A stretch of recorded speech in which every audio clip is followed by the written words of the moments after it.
राजा Vladimir और रानी Elina रूस देश में शासन करते थे। उनके 3 बेटे थे, अलेक्सी, बोरिस और सबसे छोटा इवान। एक दिन राजा व्लादिमीर ने अपने बेटों को बुलाकर कहा, प्यारे बच्चों, अब समय आ गया है कि तुम अपना घर बसाओ, लेकिन मैं तुम्हारे लिए दुल्हन नहीं ढूंढ पाया, इसलिए अब तुम तीनों अपने अपने धनुष बाण उठाओ और जहां भी तुम्हारा तीर गिरे वहीं से तुम्हारी दुल्हन मिलेगी। तीनों राजकुमारों ने राजा की आज्ञा मानी। अलेक्सी का तीर एक किसान के बाग में गिरा, वहां से किसान की सुंदर बेटी तातियाना तीर लेकर आए।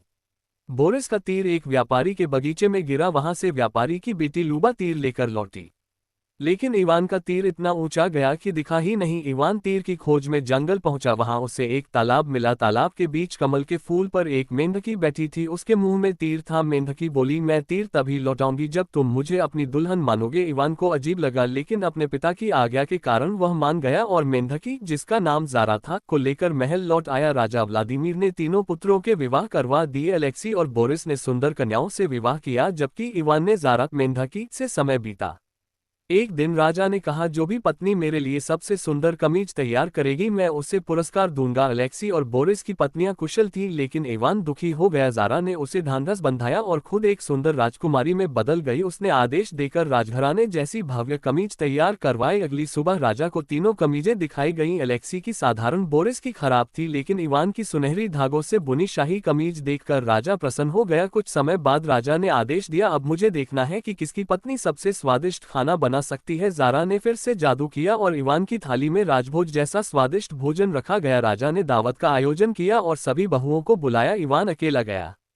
जारा ने उसे कहा, जब गड़गड़ाहट सुनो कहना कि मेरी पत्नी अपनी सवारी में आ रही है। जब गड़गड़ाहट हुई, जारा एक दिव्य राजकुमारी के रूप में सामने आई। दावत के दौरान नृत्य हुआ। जारा के नृत्य ने सबका मन मोह लिया। अन्य बहुएं नाचने में असफल रहीं, मगर चिंता के कारण इवान ने जारा की मेंढकी खाल जला दी। वह दुखी हो गई और कोयल बनकर उड़ गई। इवान उसे खोजता रहा, जंगलों पहाड़ों में भटका। एक दिन उसे मुर्गी के पैरों पर घूमती झोपड़ी मिली।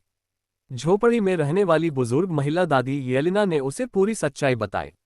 जारा असल में पड़ोसी राज्य की राजकुमारी थी, जिसे उसके पिता राजा मिरोन ने उसकी चतुराई से जलकर मेंढकी बनने का श्राप दिया था। जारा को छुड़ाने के लिए इवान को पुराने हड्डियों के राज्य जाना पड़ा। चुड़ैल अगाथा की आत्मा सुई में थी, जो अंडे मेनिंडा बत्तख में, बत्तख खरगोश में और खरगोश एक ऊंचे पेड़ की चोटी पर रखे पत्थर के संदूक में बंद था। इवान ने पहले जिन जानवरों, ब्रूनो भालू, बेला बत्तख, रूबिन खरगोश और फियोना मछली की मदद की थी, वे सभी अब उसके काम आए। सुई तोड़ी गई, चुड़ैल का अंत हुआ। उसी क्षण जारा फिर से प्रकट हुई, एक दिव्य मुस्कान के साथ। दोनों एक दूसरे के गले मिले और अपने राज्य लौट आए, जहां वे प्रेम और आनंद से जीवन बिताने लगे।